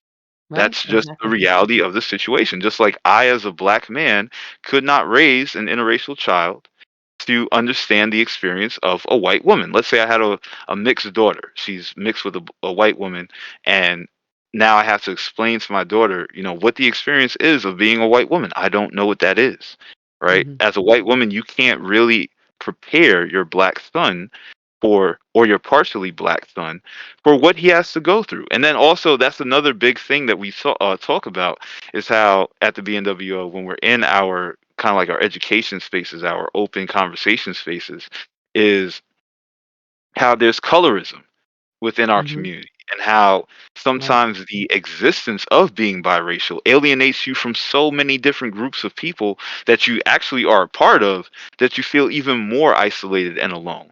So why would we want that to happen to more black people when we have yet to fully understand how to handle this topic, how to handle this issue? And it's something that has existed for a very long time, right? It's not Of something new course. under the sun, but now more so than ever, we have the capability to have this conversation and also have better understanding of it. And for me, again, there's certain things that are always going to be out there. The breeding kink is a kink. There are people that are into the concept of getting that cream pie, getting the breeding, being a breeder, whatever the case may be, bull seed left in the white pussy, whatever, or the white hole, whatever hole that is. That's okay as long as you're dealing with consenting adults. And I also personally feel that you're talking about the existential ramifications of doing that. What happens if you get pregnant? How are we going to handle that? That brings up Right. a whole nother can of worms that we're going to stay away from, at least for this conversation. But Mm. the Well, it's whole even like thing with the is, cucks. They'll all of a sudden be in that moment where their wife's finally going to have sex with another man, and all of a sudden they're like, "Oh wait, this is real." oh, So this is that's, real. Yeah, yeah, exactly. again, where's that line between this is my kink and, oh, it's actually playing out Reality. in real life? What are the Right. repercussions of this? Because what Absolutely. happens if she actually does want to have that encounter with that black man? Or what if she wants to have, like you were saying, like, what if she's attracted to black women and she wants to have that interaction with a black woman by herself? Again, Yeah. this is why BDSM and kink and fetish is so important to me, because when you do it the right way, it's a beautiful thing. When you Mhm. don't do it the right way, it's a nightmare. And a lot of Mm. people go about doing it the incorrect way. They don't learn about the culture. They don't learn about the dynamics. They don't learn about the aspects of what it means to be involved in this and the responsibilities that come with it. As a Dom, you take on a lot of responsibilities. As a sub, you agree to taking on a lot of responsibilities.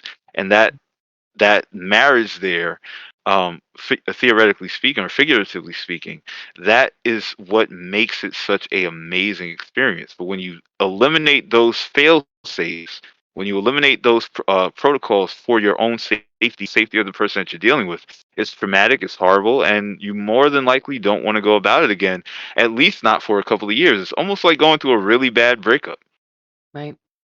They have trust and issues at that point too. Yeah. at that point too. And then they're even deeper because for a lot of people who aren't sexually confident, now they're even less sexually confident because of those traumatic Mhm. experiences.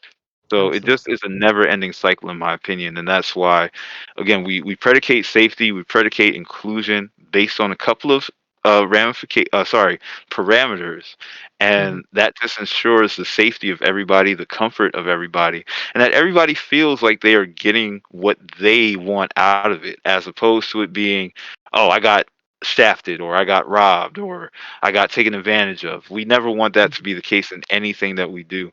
So again, safety first, consent first, everything else, all the fun will happen after that.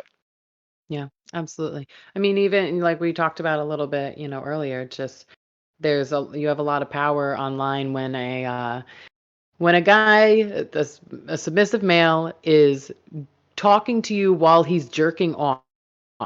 He's in a very impressionable state, which is Very one of vulnerable. I was explaining this to somebody the other day actually about chastity, and that one of the reasons chastity is this tool of femdom is because it keeps somebody in that kind of weak state, like this super heightened state, and there's no post nut clarity, there's no release. Right. So they are a little more, like you said, impressionable, and that's a big responsibility that you're taking on, to not exploit that to a point of doing something detrimental or dangerous, either to yourself or to this person. Because at the end of the day, it has to still maintain a consensual dynamic, but there's just it's it's easy for people to be very skeptical about the interactions, because um how much can you that's like, if you're a woman having sex with a man and you try to ask him for something when he's right about to come, or so, like, and He's then what, hold him gonna give it accountable to you. for that the next day. That's not I was not in the just, right state of mind, woman. Leave me alone. he was gonna say anything, like, what are you talking Vice versa for about? y'all. Vice versa for y'all. When Of y'all are right course. about to come, you'll agree to anything. I've You might seen it. think it's particularly hot, like, in that Yeah. moment, to say some, I've said some wild things that are just in that moment are really getting me off, and then, you certainly don't wanna feel shame about it later, but you can reflect on it later and Like, be like, I don't "Oh, know if I meant that's that. interesting." I don't know if You I know? meant that one. That was the heat of the moment. Let's keep it there. Right. It's so important to, be aware that, and that's why at the end of the day, sex work is not for minors, because even if it is, and this is going into how sex work has been leaking into the mainstream in different ways now. So like the girl, a lot of doms on male and female on Twitter are like rolling their eyes at some of the TikToks that are going viral about not just femdom, but like financial domination, and this disconnect that's not explaining that it's still based in sex work. It's still based in, a sexual domination, even if it's, so now you've got younger girls that are like, "Oh, I want some loser online to pay me." And it's just like, "No, honey.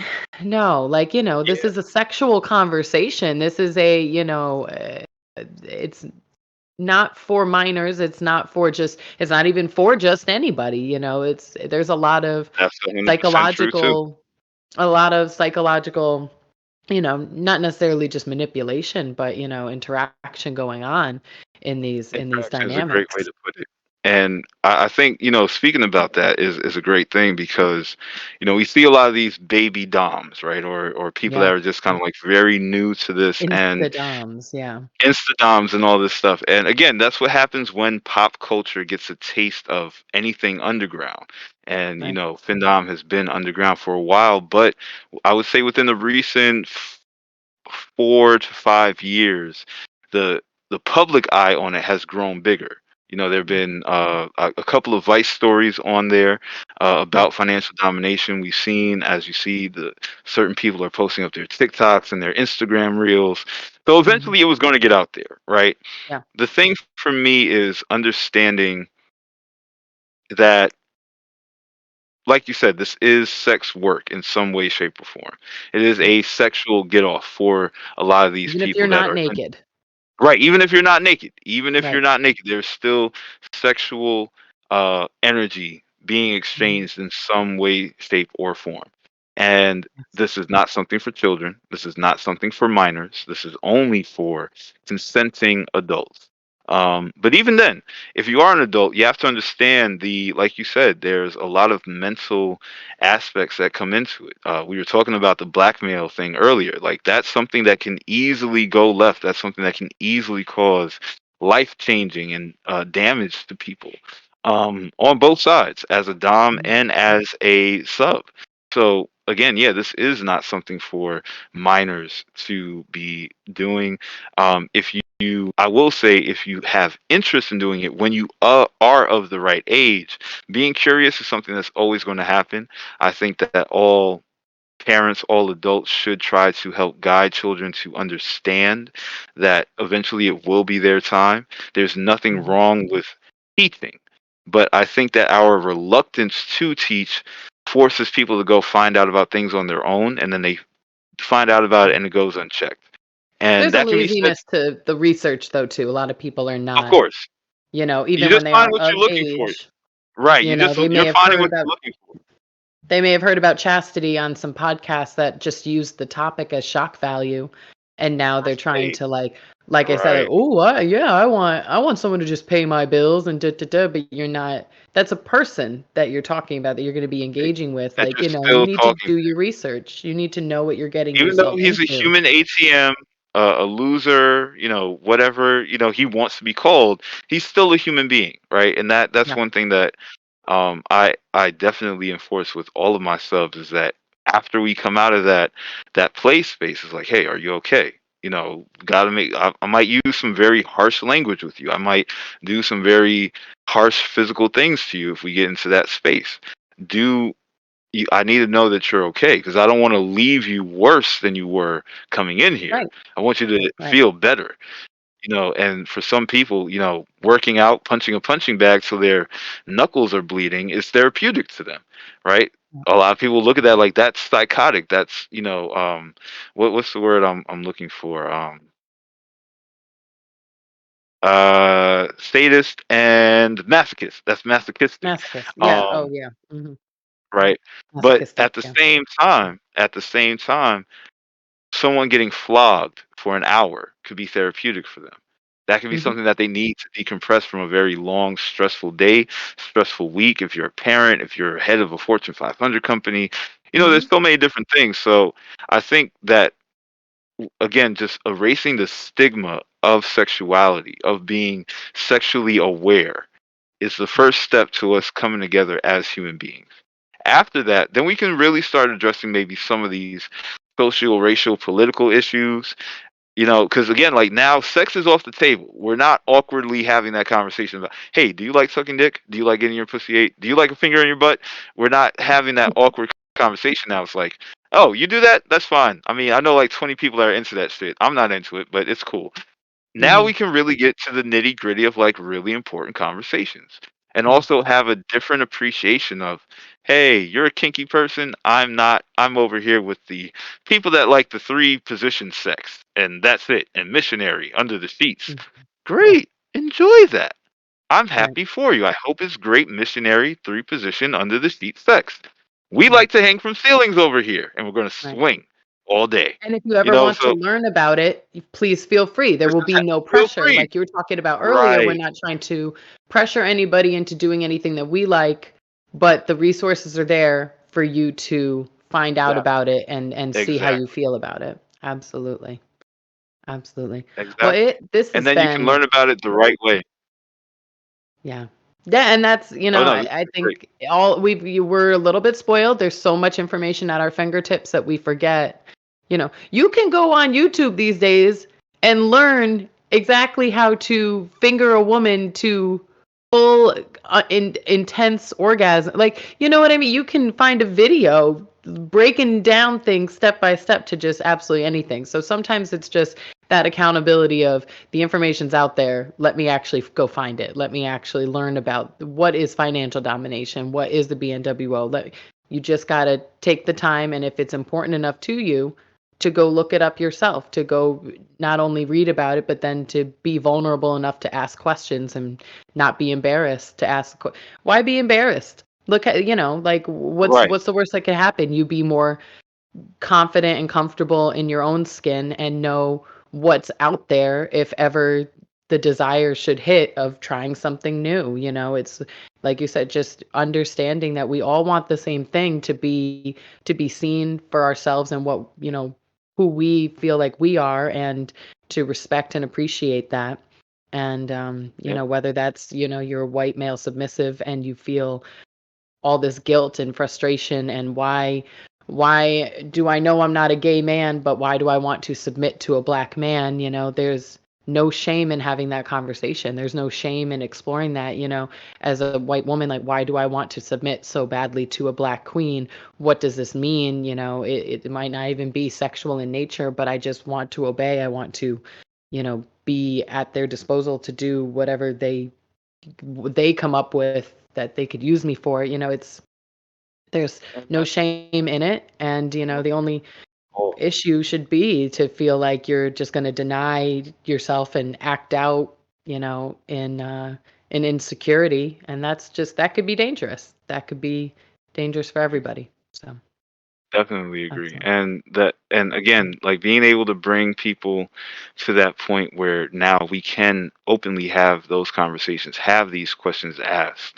It just allows us to really understand each other more as humans, tolerate each other more, be more respectful for each other, and not be so at arms, so ready to attack and belittle and tear down. And I think that will again make things a lot easier. Again, I'm a very hopeful person when it comes to this. Is it possible that it might not work out? Yeah, that is a possibility.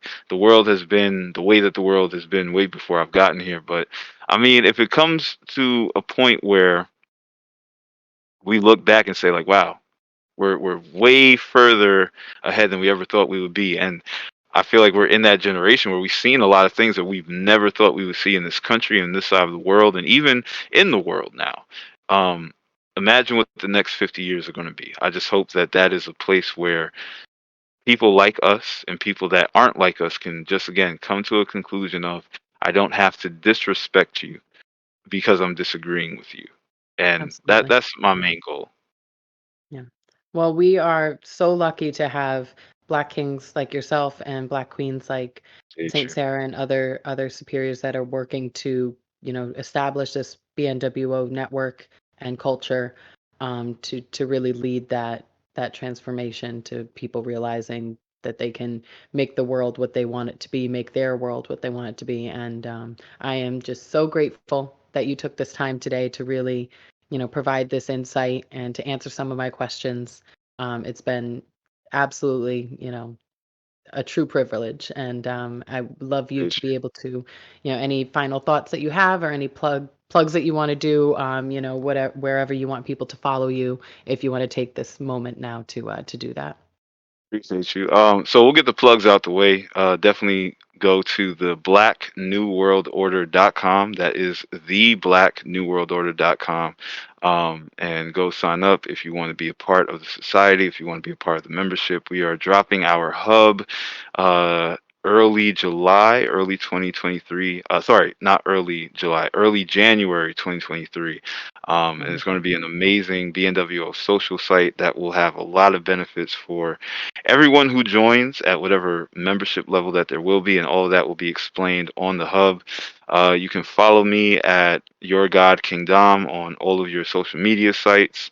Um, and just click on the link on the bios and follow me on my Telegram. That way you can get all the updates. The BNWO Frequency Cast is dropping on December 26th, the first day of Kwanzaa, and that will kind of set up what we will be talking about in 2023. Very excited to have you guys up there. Um, and just listening in. It's going to be a great take on the Black experience, both in the kink and BDSM aspect of things, and also on the online social media aspect of things. And it's going to be great to have people come in and listen. So that's pretty much it. Lady A, I love you. I appreciate you. Can't wait to do another conversation with you. We'll probably hop on the Moan Yeah. app at some point in time. And also have you on the BNWO Frequencies cast as well.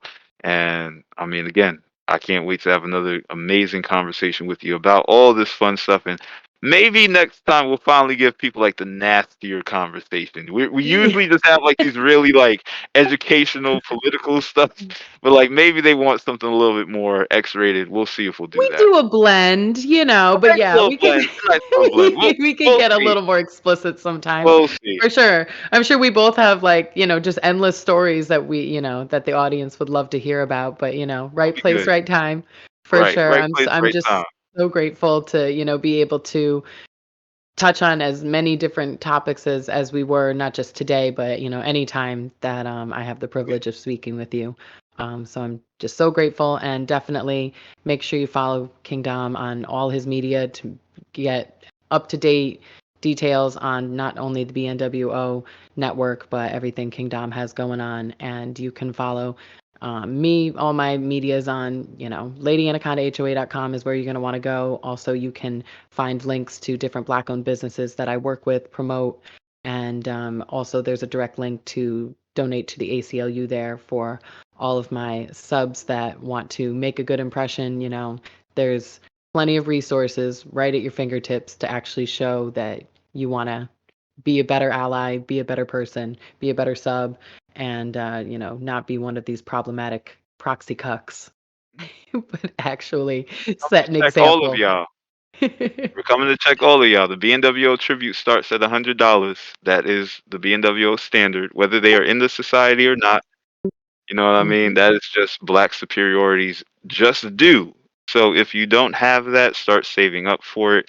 And as well as anyone that's interested in finding out more about the BNW, again, I said, go to blacknewworldorder.com. Hit me up on any of my social media sites, and you will get all the information that you need. Lady Anaconda, as always, can't wait to have another conversation with you. We will have another one soon. The unification of the BNWO and the House of Anaconda has been a beautiful thing, and I just can't wait to continue it and all the hard work that we're doing, the beautiful work that we're doing for everyone. And yeah, some of y'all Queen of Spades, you are going to have to show your tribute and your dedication to the BNWO as well. And that's because we got to make sure that you're for real about it. You're following the example of a elite Queen of Spades when you're following Lady Anaconda, and this is one of the only Queen of Spades that I've personally vouched for. So Right. I appreciate you. Defunding the defunding the white patriarchy, defunding white supremacy is the name of the game. So if you're Definitely is. a true elite QoS, that should be your motivation, and you should be working in alignment to better yourself, educate yourself, and to educate, other women and white males around you, because we can only support and elevate the Black voices of the BNWO, but at the end of the day, we have to start with educating each other as white QoS and white males. So, just absolutely looking forward to many more conversations with you, Kingdom. Thank you again so much for being here. So grateful to you. And Oh, one make more thing, guys. Follow us on Twitter, Serve BNWO. That's at Serve BNWO. Make sure that you are following our main media account. We will be having a whole bunch of blog posts there, and that is where you get all the information for the BNWO. So tap in with us there. Follow us on the website, theblacknewworldorder.com, and we will catch you around. All right. Everybody, have a great night. Make sure to follow House of Anaconda on all social media so that you will be the first to know about any new interviews that I'll be having, because I am going to really be pushing, especially in the year 2023, the year of the BNWO, trying to elevate a lot of Black voices and having a lot of different creators, business owners, entrepreneurs onto the show. And make sure you follow my King Rocks page, Sound Village HOA, for everything that he'll be doing. A lot more videos, a lot more interesting content coming your way soon. So everybody stay blessed. Have a wonderful night.